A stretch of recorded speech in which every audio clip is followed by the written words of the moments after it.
Hello, everyone, and welcome back to another episode of Play Action Podcast presented by Warrior Student Media. I'm Brandon Smith, joined today by my co-host TJ Hogg. How's it going, guys? We're going to start with the Week 10 NFL recap. And the first game we're going to go over is the Cleveland Browns going to New England to play the Patriots. Now, this game, we both got our prediction right. Yeah. Not in the fashion that I thought, but This was this was simultaneously a good game and a bad game. Baker sucks. Baker sucked. All the Browns. No, Baker didn't. No, Baker didn't just suck. Baker sucks. Baker sucks. Period. You know, I can understand that. I'll say it now. You know what? Yeah. I mean, if we're going, At the start of the season, I had Baker on like the same level as Kirk Cousins, Ryan Tannehill. Oh, I know, and I criticized you for that. That wasn't a bad take at the time, though. No, I just don't like Baker. Maybe that's just me being a Steelers fan, but I don't like Baker. It's a system-level quarterback that relies heavy on the run game and can make the throws, but you might have questions about them leading you to a playoff win. Now, the Browns didn't have Nick Chubb or Kareem Hunt, but honestly, I don't care because running backs are proving, and the last couple weeks more than ever, they're proving not to be valuable. Yeah, but it all depends on the offense you're in. I mean, the Browns' offense has only been run-heavy. And this is probably the most run-heavy offense outside of maybe Tennessee. But Tennessee was able to adapt, whereas Tannehill's better than Baker. Okay, obviously. I completely agree. But just the offense as a whole, and Tennessee was able to adapt and overcome Derrick Henry being out, whereas Cleveland couldn't just not do that, and a big part of that is Baker. He really sucked in this game. Baker sucked. Period. I think he's just been bad past. Just this year, really.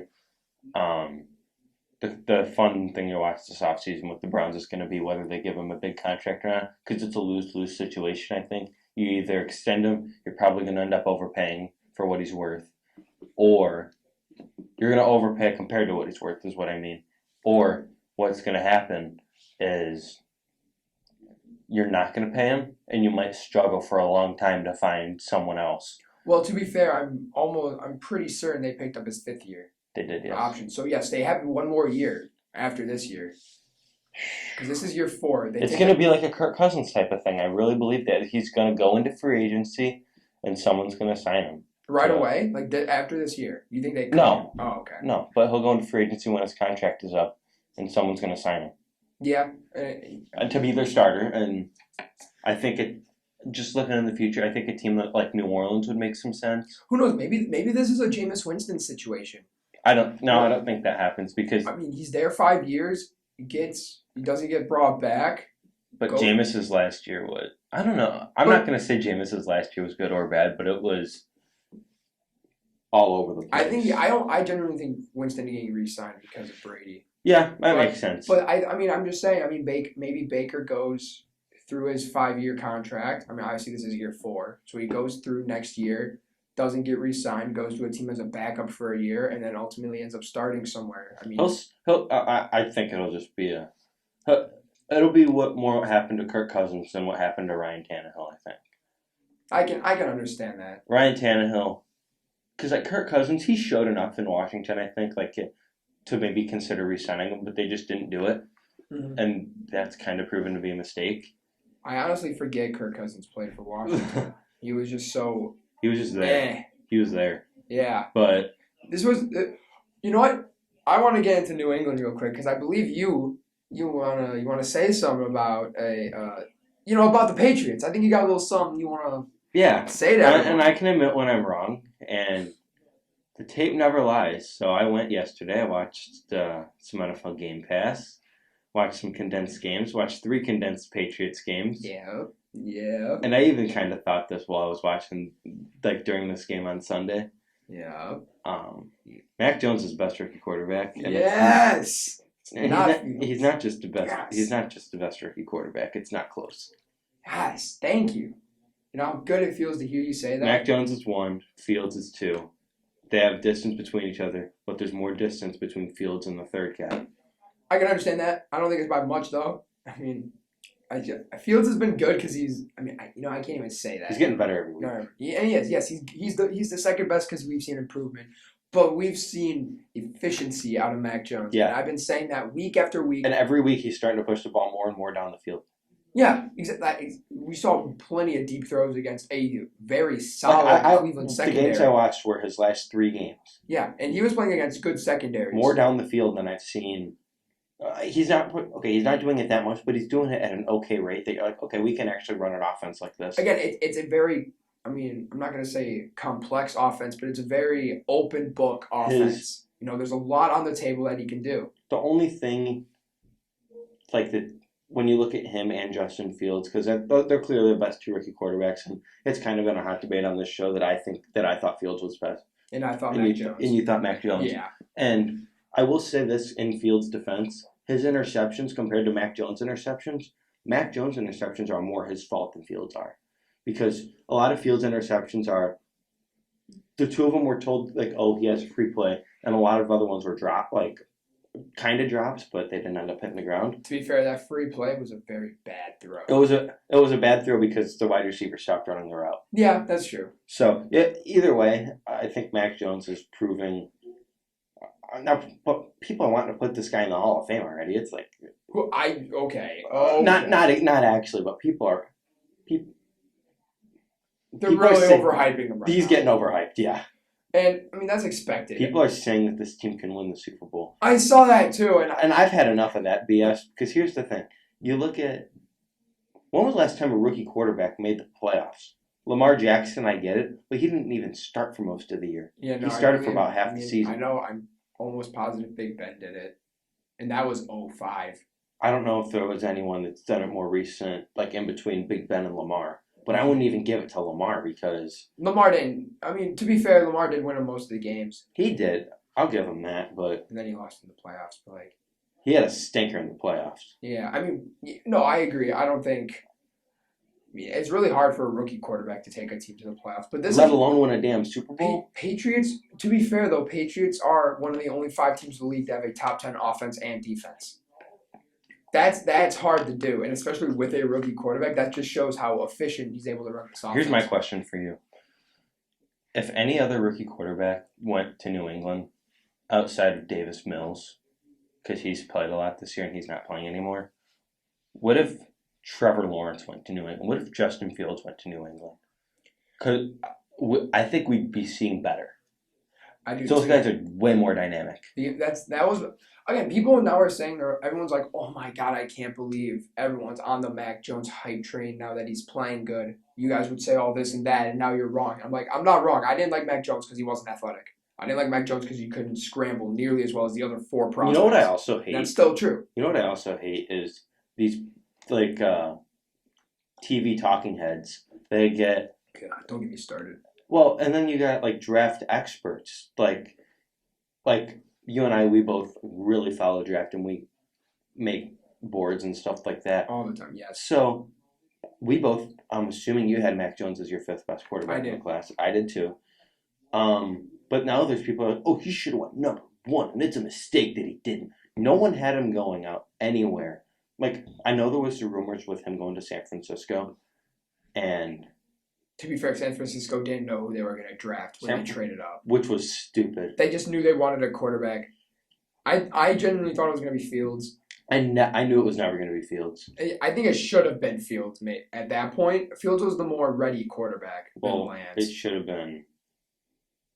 Probably should have been Wilson because Fields probably should have went... Assuming 1 and 2 stayed the same. Yeah, it was... But Mac Jones, he's just proven to be such a... good quarterback, but there's people they're saying, "Oh, he should have went top 2 or top 3 overall." No, no, he's been the 2nd best rookie in the NFL this year, but he shouldn't have been the top 2 pick.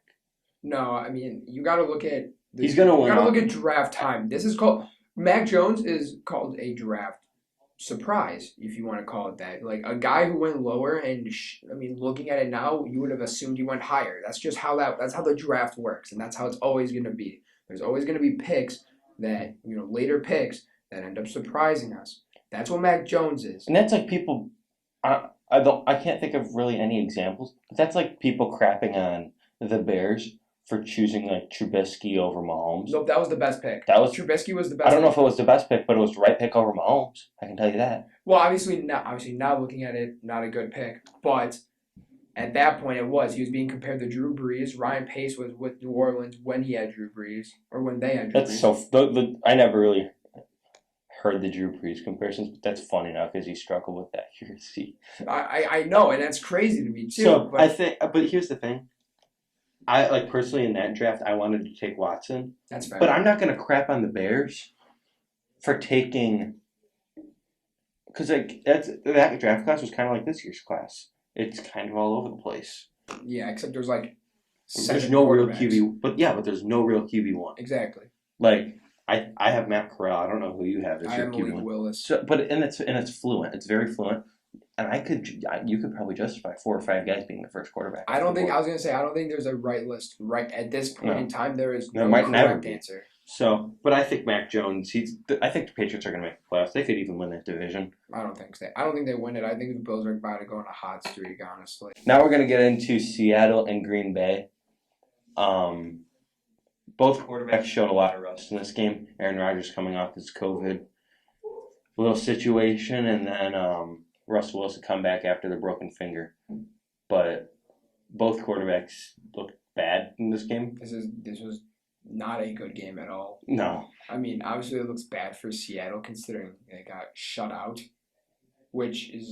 Seattle's not good this year, but shut out. The issue is that they brought Wilson back too early. I think so. The injury was 6 to 8 weeks recovery. But remember this, he rehabbed 19 hours a day. That literally means nothing. I hate the people that say that. He didn't rehab 19 hours a day. I don't believe that. Because, I almost had picked Seattle for this game. I didn't. Close. I didn't. I picked Green Bay. I ended up picking Green Bay. Yeah, I picked Green Bay too. But at the same point, God, this was a bad game. This game wasn't about Green Bay. The Green Bay is fine. Green Bay's a pretty good team. Seattle, they got a load of problems, and they're gonna hit a massive rebuild this offseason. They should. I think getting rid of a bunch of players on this team. Russell Wilson's getting traded. He should get traded. And Seattle probably wishes they would have accepted an offer this offseason. From Chicago, probably. Chicago was the closest. Yep, Chicago sent a good offer, and they declined it. And I don't blame them for declining it, if I'm being honest. Yeah, but it worked out good for Chicago and bad for... Yeah. Oh, no, for sure. I mean, looking at this team, I think, Russ, if we're talking about guys who are going to end up leaving, Russ, maybe Tyler Lockett, maybe... But they just paid him last year, so maybe not. You want to keep DK Metcalf to build that offense around. Keep DK. I still think they're going to end up keeping Jamal Adams. Bobby Wagner? He definitely needs... I think that's... He's been bad this year. And then I honestly think they'll end up keeping Carlos Dunlap. I mean, he signed a 2-year extension, and... Did they really give him a 2-year extension? Because he played great the second half of last year when he was there. They give his... He's old, isn't he? Yeah, well, not too old. He's early 30s, so a 2-year extension made sense. It was That's old for a pass rusher. That's true, but considering he's not even the starter right now, maybe they just get rid of him. Yeah, anybody you can get draft picks for, you see that a lot of times. Or just younger players in general. Yeah, younger players. But this is not a good team. This is a bad team. A team that's done a good job, and this isn't even in football, but a team that you kind of want to base your rebuild off, and this is a basketball team. They've done a really good job of stocking up draft picks. Is the Oklahoma City Thunder? Yes. And I know this is a football podcast, but when you talk about rebuilds, they did an awesome job. They're set. They're gonna win. They're set for the future. For sure. They got 9 first-round picks in 2024. 9. Yeah. You know what you could do with that? You can almost trade for any player you want, or you can get 9 first-round players. You could trade for probably 2 superstars. Obviously, it's different in the NFL. Way harder to do in the NFL. Because first-round picks in the NBA are not valued like they are in. No, the draft in general isn't nearly as valued in the NBA as it is in the NFL. Only the draft lottery. Yeah, and that's the top 14? Top 14, 15, top 15, I'll something say 15 like that. Picks, but. Seattle has to do something like that. They got to try and get as much draft picks as they can, and I guess the thing is with that Chicago offer that they sent in the offseason, there was 2 old players who've turned out to be not good. Kyle Fuller and Akeem Hicks, correct? Yep. And then a couple, what was it, a first? 2 firsts and a second. That's it. Looking at it, that's not a lot. Because the Bears, again, Kyle Fuller's already gone. That's easy to say now because Kyle Fuller's been bad this year and Akeem Hicks has lived in the injured tent. Yeah, this is, I don't know. You and me are both predicting it. Seattle's going to go through a major rebuild. Yep. But the Packers, they did fine this week. But they didn't do fine, I guess, but they're going to be fine. Not even worried about that. No, it's Rodgers' first game back. We're going to go now to Atlanta and Dallas. That game was the exact opposite of what we expected. That was kind of like the Patriots and the Browns. Yeah, we really said this game was going to be close. And we had, I didn't think it would be close. I thought it was going to be closer. I didn't think it'd be close. Like down to the wire. Oh no! I thought it would be closer than 40 points. I said Atlanta was going to keep it close, but Atlanta's just they don't have enough firepower on offense. Their only offensive player that they're using is Cordell Patterson and maybe Kyle Pitts, but they're not. I was going to say even that. They should be trying to get this guy the football as much as they can. He's the best tight end prospect that we've seen in over probably ever. I'd say probably the best tight end prospect. Coming out of the draft, yes. Yes. Now there's tight ends who play better in the rookie year because the issue with that is I never saw Kyle Pitts as a tight end. I just saw him as a receiver. He's a weapon. Not nearly the weapon that Cordell Patterson is, but Kyle Pitts can't really block well. No. So he's not really he's more of a wide receiver than a tight end. But still, and losing Calvin Ridley hurts that offense, and obviously we totally understand him wanting to take some time off. He's got some mental health stuff, and you understand that. Mm-hmm. But his absence is showing. Yeah. For the offense, they're putting out Russell Gage and Olamide's Keys. That doesn't scare me. Well, it scares me if you're the Falcons, but for any other defense, no. So I think when you look at that, Atlanta's going to have to do a rebuild this offseason. They're going to have to start one if they haven't already. But they do have the cornerstone player of their offense. But I think... this defense for Atlanta I thought would have been better. I can say that about all year. They've got good players like Grady Jarrett. A.J. Terrell's turning into a really good corner. A.J. Terrell. They got Eric Harris, who's really shown out as a free safety for them. Deion Jones. That's what I was going to name. Yeah, Deion Jones. Foyesado Luakan. Mm-hmm. Dude's a stud, may I say. One of my favorite players in the league, honestly. But I want the Falcons to have a bright future. And I know they have Kyle Pitts. But you know who they're going to lose? They're going to lose Calvin Ridley. I think he might end up retiring, if I'm being honest. I don't think he's going to retire, but he's going to leave him for agency. I don't know. I'm genuinely being serious. I think I could see a retirement out of him if this continues, and it's something that just. We've seen that before. Like, for example, Vince Williams at this offseason, who we had cut him, we had brought him back, and literally 3 days later he retired due to personal issues. Yeah, Lane Johnson also took some time off this year, but he didn't retire. I don't think he retires because he's so young. But we're going to move on now to a college football playoff reaction. Nothing crazy this week. Nothing much changed. Nothing changed in the top 7.